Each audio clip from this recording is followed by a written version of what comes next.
नमस्कार दोस्तों, स्वागत है आप सभी का। आज इस वीडियो में हम बात करेंगे कुटकी फार्मिंग के बारे में, जो कि हिमाचल प्रदेश में देखने को मिली है और ये एक नई होप है हमारे पहाड़ों के लिए। करंट अफेयर में यह काफ़ी ज़्यादा खबरों में था, तो प्लीज़ वीडियो को अंत तक जरूर देखिएगा। काफ़ी नई चीज़ें आपको सीखने को मिलेंगी, एग्जामिनेशन पॉइंट ऑफ व्यू से भी काफ़ी इंपॉर्टेंट है।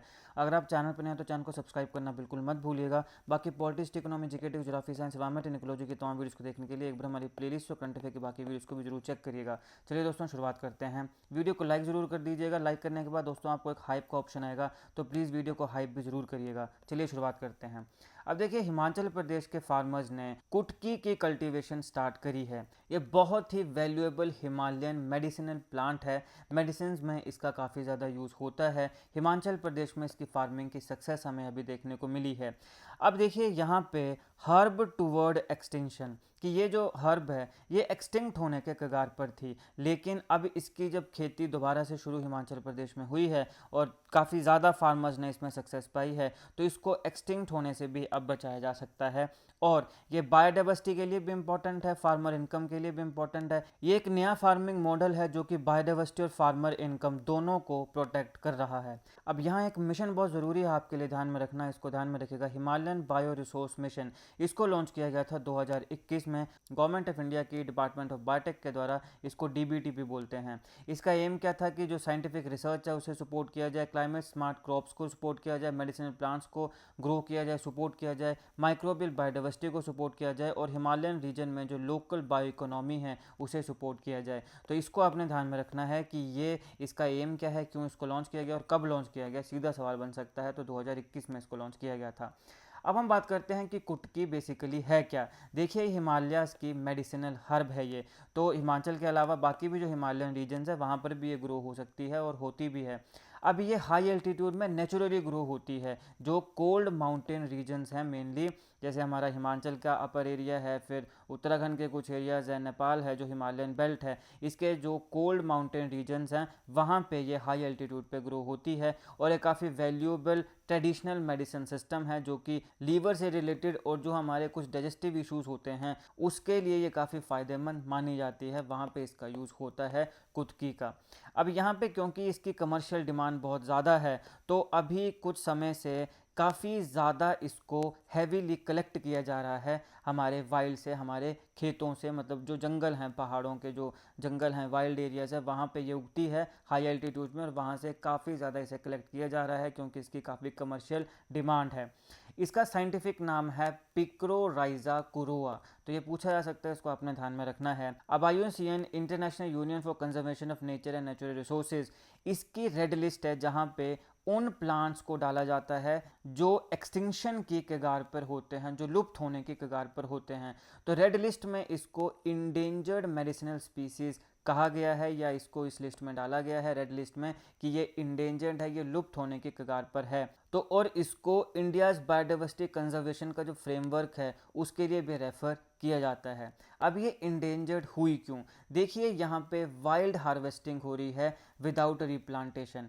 लोगों को पता चला कि भाई इसकी कमर्शियल काफ़ी ज़्यादा वैल्यू है, तो जंगलों से इसको हार्वेस्ट कर लिया जा रहा है, लेकिन दोबारा इसको रिप्लांट नहीं किया जा रहा है। लोग क्या करते हैं, फॉरेस्ट या माउंटेन्स में जाके पूरे के पूरे प्लांट को ही अप्रूव कर लेते हैं, लेकिन जो नेचुरल रीजनरेशन है उसे प्रिवेंट कर देते हैं। अगर आप ऊपर का एरिया काटें तब फिर भी जो रूट है वो बच जाएगा, स्टेम दोबारा रीग्रो हो जाएगी, लेकिन जब आप पूरे प्लांट को ही उखाड़ देंगे तो फिर वो दोबारा रीजनरेशन उसकी नहीं हो पाएगी। तो इसकी वजह से जो इस प्रकार की वाइल्ड हार्वेस्टिंग हो रही है रिप्लांटेशन के बिना, इसकी वजह से ये इंडेंजर्ड बनी। तो समय के साथ साथ भी क्या हुआ, इसकी जो पॉपुलेशन है वो जंगलों में काफ़ी शार्पली रिड्यूस हो गई। अब एक और रीज़न ये भी है कि क्योंकि ये मेडिसिनल प्लांट है तो इसकी हाई मार्केट डिमांड है, लेकिन सप्लाई चेन काफ़ी वीक है। तो इससे क्या होगा, इससे ये होगा कि जो भी कमर्शियल स्केल पर इसे कंपनीज को बेचेगा उसको काफ़ी ज़्यादा मुनाफा भी होगा। तो ये मुनाफे के लिए भी इस प्रकार की चीज़ें की जा सकती हैं। तो मुनाफे के लिए ये सब चीज़ें की जा रही हैं क्योंकि प्लान जो है वो काफ़ी प्रॉफिटेबल है। तो जो ओवर कलेक्शन है ये काफ़ी ज़्यादा जल्दी हो जा रही है, लेकिन अगर कल्टीवेशन को प्रमोट नहीं किया जाएगा तो ऑब्वियसली इंडेंजर्ड ये हो जाएगी। तो इसलिए यहाँ पे सस्टेनेबल कल्टीवेशन मॉडल आया। हिमाचल प्रदेश का जो मंडी डिस्ट्रिक्ट है वहाँ पे सिस्टमैटिक वे से, सिस्टमैटिक तरीके से कुटकी की कल्टीवेशन स्टार्ट हुई है। अब ये बहुत इंपॉर्टेंट है क्योंकि जो कल्टीवेशन है इसने फॉरेस्ट के ऊपर जो प्रेशर है उसको रिड्यूस किया है, और ये जो हमारे किसान हैं इसको एक नई इनकम सोर्स भी प्रोवाइड करेगा। अब इसको ग्रो कैसे किया जा रहा है? स्टोलोन मेथड की मदद से। ये क्या होता है? यहाँ पे प्लांट को इस प्रकार से हार्वेस्ट किया जाता है कि उसके लीव्स, रूट या स्टेम का स्ट्रक्चर जो है वो रीजेनरेट करे। मतलब ऊपर ऊपर का एरिया थोड़ा सा काटा जाएगा, लेकिन थोड़ा सा रूट्स हैं, स्टेम हैं, कुछ लीव्स हैं, इनको छोड़ दिया जाएगा। क्यों? ताकि फिर ये दोबारा रीग्रो हो सकें। तो इससे क्या होगा, जो पहले डिस्ट्रक्टिव अपरूटिंग हमने देखी ये नहीं होगी। इससे क्या होगा, प्लांट साइकिल मेंटेन होगी और जो फार्मिंग है वो भी ज़्यादा सस्टेनेबल होगी। रिसर्च इंस्टीट्यूशंस का इसमें क्या रोल है? बहुत बड़ा रोल है। साइंस बेस्ड रूरल डेवलपमेंट का ये बहुत ही बड़ा एग्जाम्पल है और यही एक कारण है कि एग्जामिनेशन पॉइंट ऑफ व्यू से भी आपके लिए काफ़ी इंपॉर्टेंट है, क्योंकि ये साइंस बेस्ड रूरल डेवलपमेंट का, साइंस के मदद से कैसे हम रूरल एरियाज़ की डेवलपमेंट कर सकते हैं, उसका एक बहुत ही बेहतरीन उदाहरण है, बहुत ही उम्दा उदाहरण है।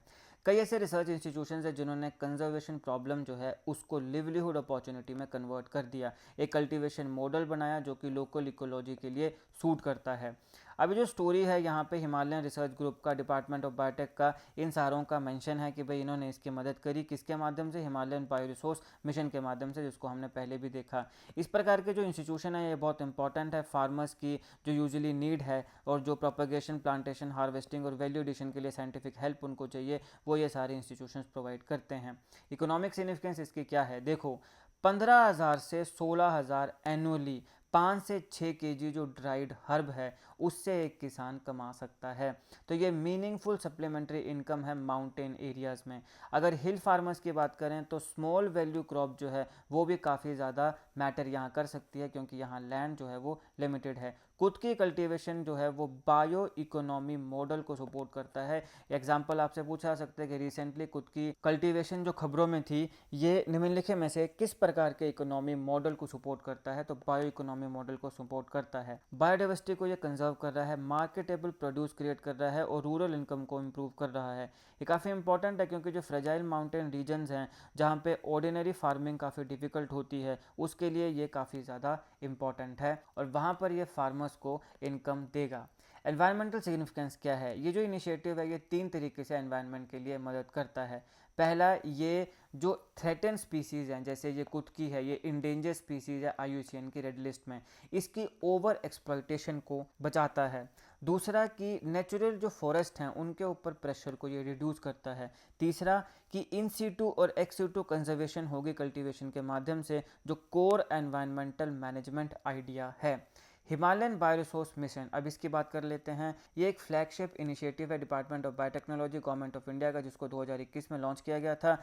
ये किन चीज़ों को एड्रेस करता है? स्पेशल साइंटिफिक और डेवलपमेंट चैलेंजेस जो हिमालयन रीजन्स में हैं, ये इन प्रॉब्लम्स को एड्रेस करता है। तो अब चलिए इस टॉपिक से रिलेटेड हम कुछ इंपॉर्टेंट MCQs को कवर कर लेते हैं। कुटकी साइंटिफिकली नोन एज, तो क्या नाम है इसका? Picrorhiza kurroa, option B is the right answer. Next question, kutki is mainly, या तो कुटकी क्या है? हिमालयन मेडिसिनल हर्ब है, option B is the right answer. Which district is specifically mention regarding kutki cultivation of Himachal Pradesh? Himachal Pradesh का कौन सा ऐसा डिस्ट्रिक्ट है जहाँ पे अभी कुटकी कल्टीवेशन हुई है? तो मंडी में हुई, option B is the right answer. Kutki become endanger mainly due to, तो क्यों ही? Wild harvesting and uprooting, option B is the right answer. The Himalayan bioresource mission was launched in, कौन से ईयर में लॉन्च हुआ? ऑप्शन सी, 2021 में इसको launch किया गया था।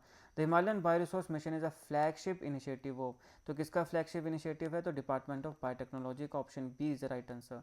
Sustainable cultivation of kutki helps in, तो किसमें ये हेल्प करती है? बायोडाइवर्सिटी कंजर्वेशन में, option B is the right answer. The cultivation model supports, तो किसको सपोर्ट करता है? लोकल बायो इकोनॉमी को, option B is the right answer. Which of the following is a key goal for the Himalayan bio resource mission, तो क्या है? Medicinal और aromatic plants को प्रमोट करना, option B is the right answer. The plant highlighted is used in, जो अभी जो plant की हम बात कर रहे हैं कुटकी, इसको यूज़ किस में किया जाता है? तो इसको ट्रेडिशनल मेडिसिन में यूज़ किया जाता है, option A is the right answer. Liver से रिलेटेड प्रॉब्लम्स हैं, डाइजेस्टिव इशू से रिलेटेड प्रॉब्लम्स है, वहाँ पे इसको यूज़ किया जाता है। The cultivation is better than wild collection because, तो कल्टीवेशन जो है वो वाइल्ड कलेक्शन के कंपैरिजन में काफ़ी बेटर है। क्यों है? क्योंकि फॉरेस्ट के ऊपर ये प्रेशर को रिड्यूस करता है, option B is the right answer. Kutki is native to, तो alpine and sub alpine Himalayas, option B is the right answer. Income कितनी हो रही है कुटकी से? तो मैंने बताया 15,000 से 16,000 फॉर 5 से 6 KG dried herb, option C is the right answer. Method जिसको बेटर हार्वेस्टिंग के लिए मेंशन किया गया है कौन सा है? Stolon method, option B is the right answer. Major advantage of scientific cultivation is, क्या है? Control supply and conservation, option B is the right answer. ये दोस्तों इस लेक्चर का एनालिसिस है। होप आपको वीडियो अच्छी लगी तो लाइक करिएगा, शेयर करिएगा। लाइक करने के बाद दोस्तों आपको एक हाइप का ऑप्शन आएगा, तो प्लीज़ वीडियो को हाइप भी जरूर करिएगा। और GK current affair, GK tricks ऐसी वीडियोज़ को देखने के लिए हमारे चैनल को सब्सक्राइब करिएगा। आपका बहुत बहुत धन्यवाद।